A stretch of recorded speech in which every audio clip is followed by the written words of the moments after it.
March 10th, 2017. It's a Friday. Welcome to my new channel, Cargo Van Expediting. Grant here. I actually have two channels. I'm coming from Grant Travels channels, where I traveled around the country on pennies a day, and was able to successfully do so off and on for the last 3 years. I changed that channel over to the name of Grant Expedites. Some of the videos are going to come up from the past as Grant Travels in the search engine if you're looking for that channel. Some of them, the newer ones, will come up as Grant Expedites for a while until YouTube and Google and whatever catch up. But as for this channel is aptly named the generic Cargo Van Expedites. So if you're found me already on YouTube, big plus to you. Please like and subscribe. I'm going to be basically doing the how-tos as I learn it. I've only done 3 loads in expediting so far, but kind of go over the ins and outs of what the recruiters don't tell you when you start, from what I've heard anyway, and everything in orientation. The generic kind of stuff of how to get into it, at least as a company driver. Well, private contractor, but in through a company. I'm currently working for Bolt Express. I'm driving for my fleet owner. And then I'm the private contractor because I'm handling the driving part of it. But I'm going to show you how to do stuff as I learn it through expediting. So hopefully you'll get to see it in first-hand view. Kind of the things that I wish other people would have showed. There's a few other expediters out there that have showed videos that are pretty informative also. I forget what they're going by for their names. There's Expedite Travels. There's Tim Expedites. And a couple other ones. Just look up Expedite in the search engines. You'll be able to find all the expeditors on YouTube as far as that goes. But there's even a few things that they didn't discuss, or maybe they didn't go through, a company, a big enough company like this one. The bigger companies like Bolt Express or FedEx or Allstate or Tri-Hours, etc. like that. The bigger companies out there. And maybe they didn't drive as a company driver, or they're not doing so now. And they're just running for their own business as an owner-operator, which would be the way to get into expediting if you could afford to do so, because that's where you get the most money. Because right now, if you're just getting your feet wet, like I am in it, it makes sense to drive for an owner, because then you get to experience how the road is if you've never been out on the road doing anything. I was previously just out doing odd jobs and traveling around the country. So the expediting thing's a little bit new, but the whole traveling around the country is not new to me. The driving for hours on end, none of that's new to me. I love it. But for the people who are coming from a 9-to-5 job, sitting someplace, and then think they want to get out and have an office with windows and etc. like that, it behooves you to take the time and get set up with a fleet owner, and then go run for a company like, say, Bolt Express. Get your feet wet in it, see if you like doing it, because it's pretty much like truck driving in terms of not driving the actual rig and the weight and everything, but the hours that you spend on the road and where you go and how you do things, and how you drive up at the factories and checking at the guard shacks and all that crap. It's all just like, and make deliveries like truck drivers do. And you may like it, you may not. There's a lot of hurry up and wait time. You hurry up, you go to speed limit, or maybe speed a little bit, but you go to speed limit-ish, try to get your load there a decent amount of time, and get with it. It's expediting freight. They're paying you extra money to get that freight there, from point A to point B. Yesterday, in some cases, that freight's so hot that they want to call you 3 or 4 times as you're driving. I had one of the 3 loads that I drove, and the funny part about that was I had 2 loads that were just each a single skit, a single pallet in the back, and nobody called me on that freight. But on a little package that I put on the passenger seat, it was so light, it was a little 5-pound itty-bitty package.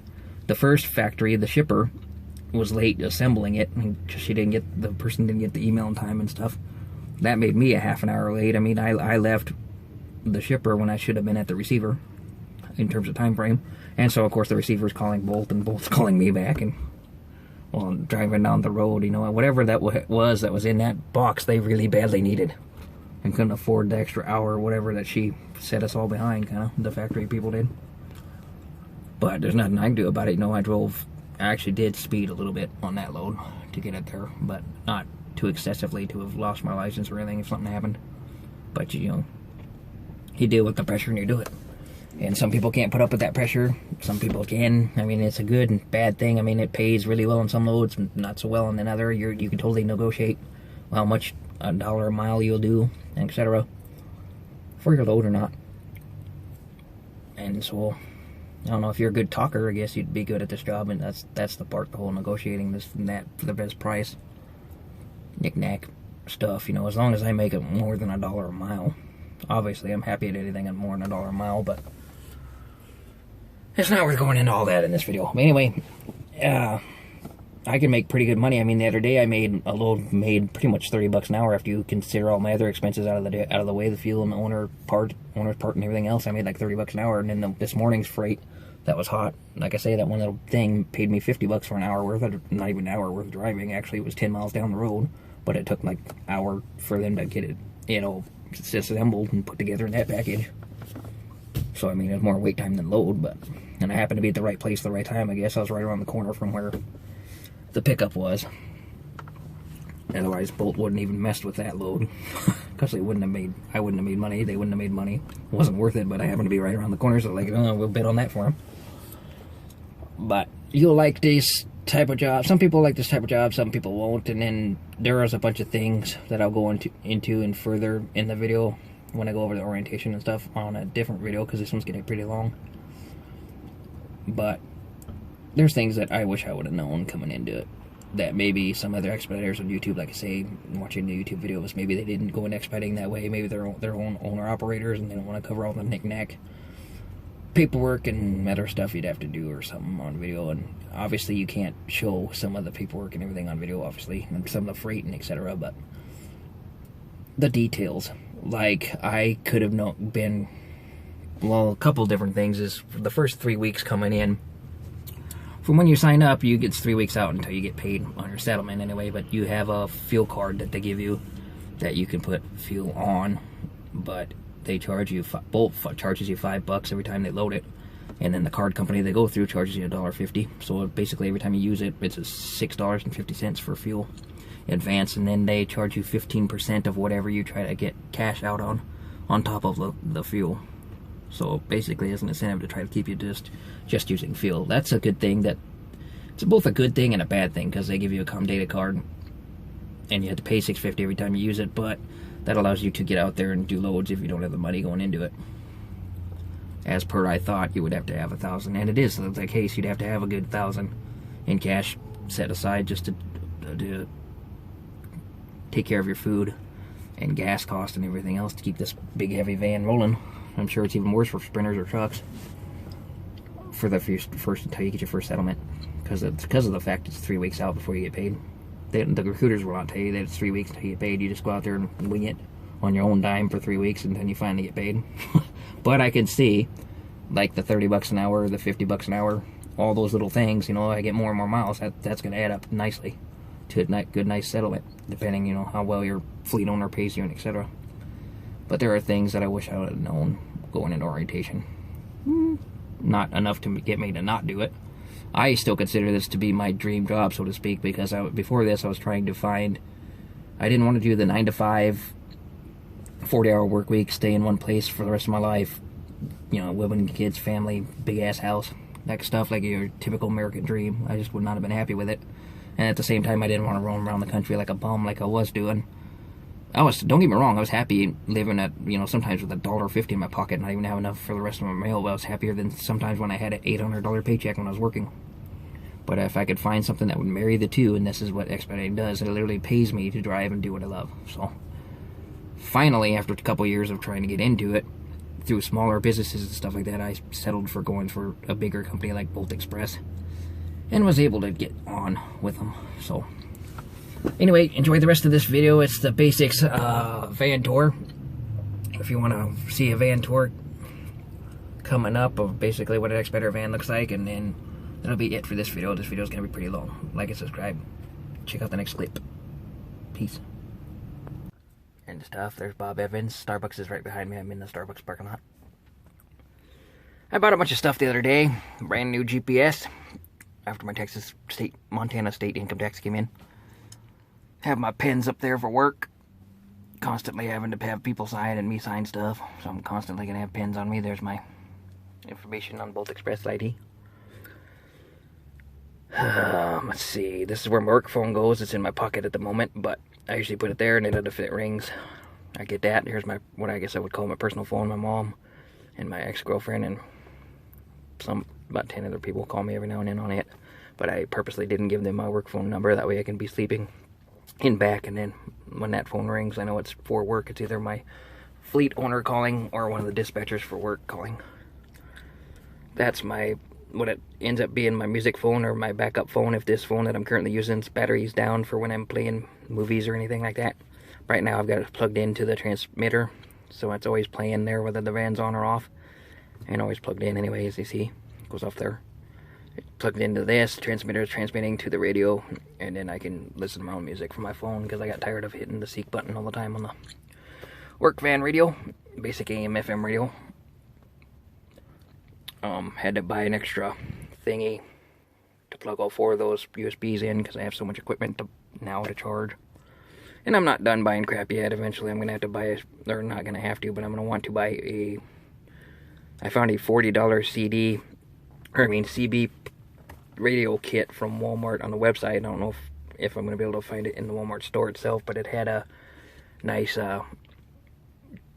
generic magnetic antenna, and then of course the radio system and everything for around $40, which is, yeah, pretty cheap. But I just wanted to listen to local traffic around me, so I'm not too carried away about getting past 20 miles out or whatever on the range. For the moment, it'll be good startup kind of CB for something to listen to on the road. 5-hour energy drink. This is my backup plan in case I get driving like a 16-hour load and really need that extra push to get there. So far I've done 3 little loads, one of which was a package that went on the dash there, and then I had 2 single pallet loads back there at a time. All my paperwork for the loads and stuff are down there.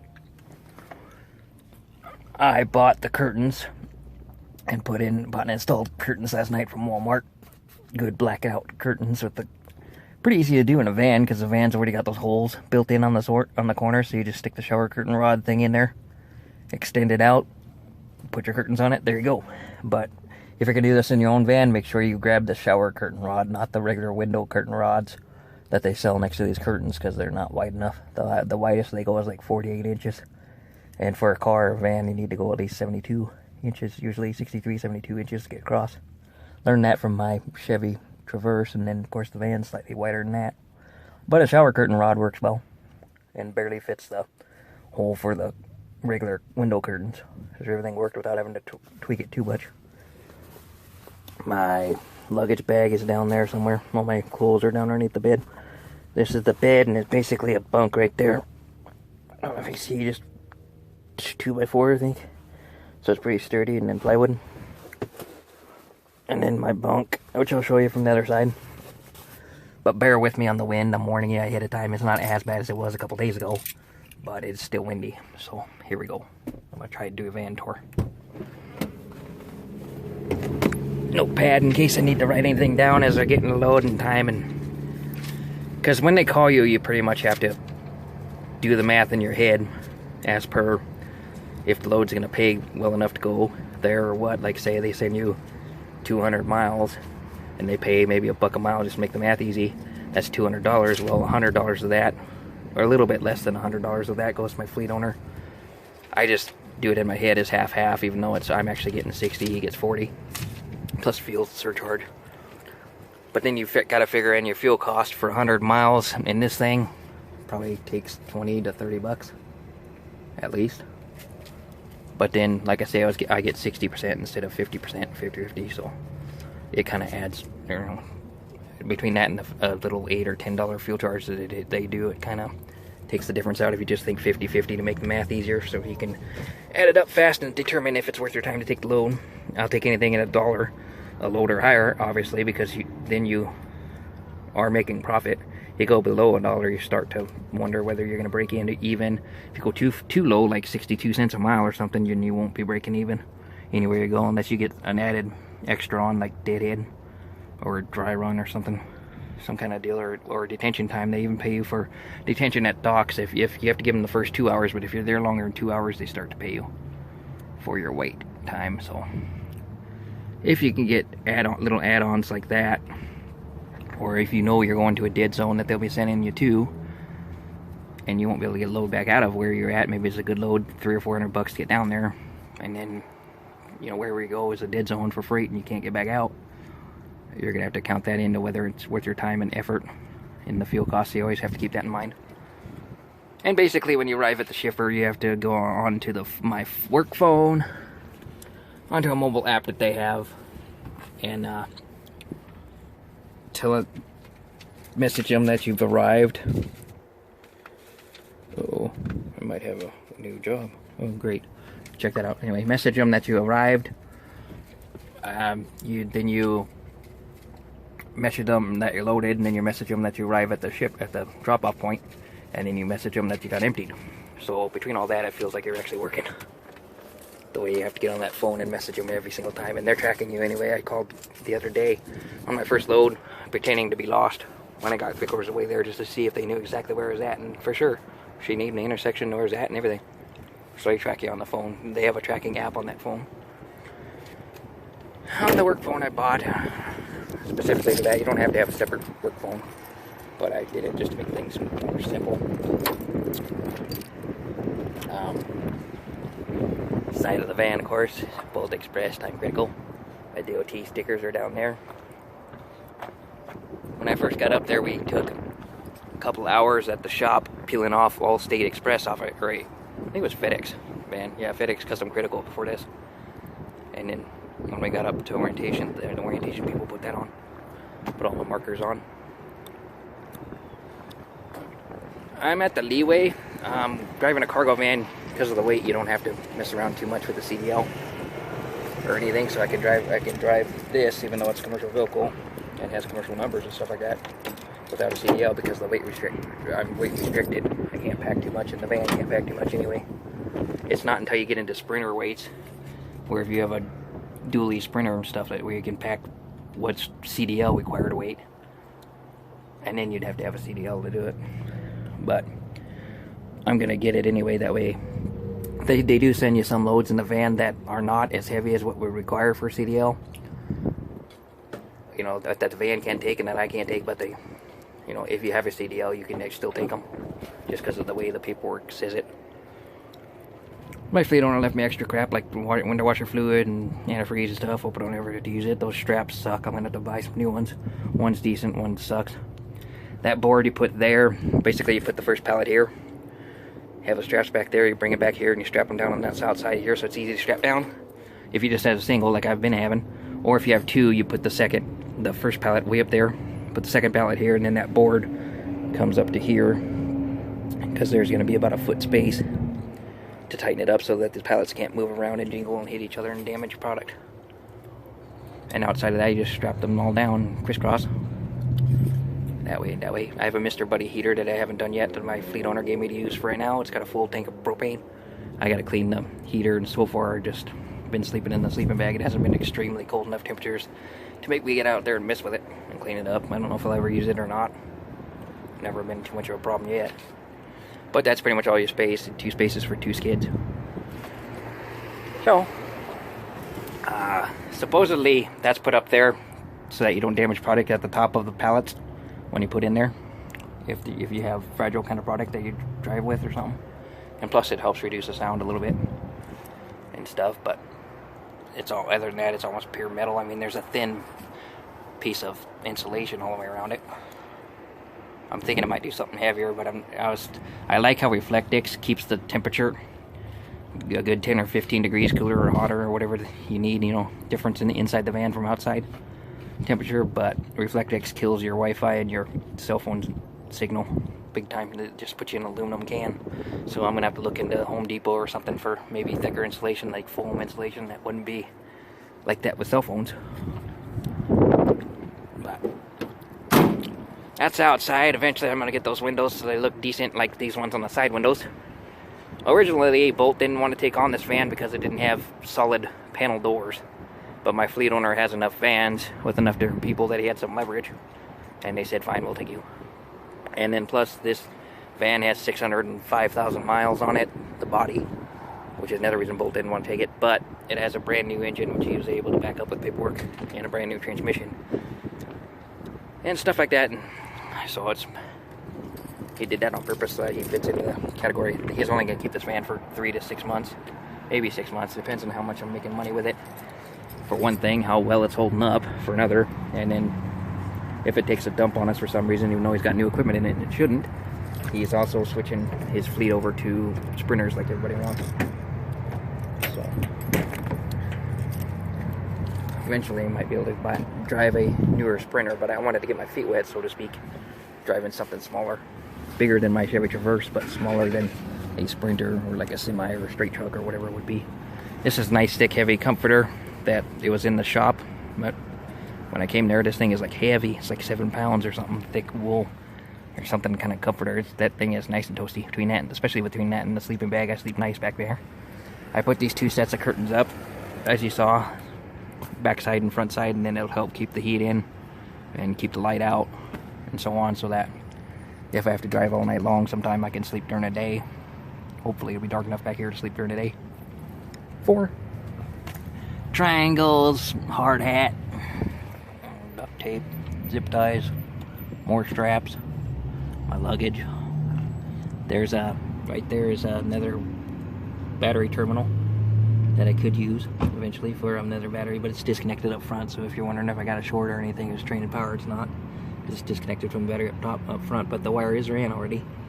So I could have potentially have a second house battery here, which maybe someday I might. I don't know. Depends on how much time. So far, even with all the equipment that I have, tech-wise, like 4 phones and GPS and everything, I haven't had too much of a huge problem with this battery in this van. So back when we first started using it, it had been sitting a while, and so we had to jump it, so that made me wonder, but it's been keeping up since then, so cross my fingers, but I think the battery's good.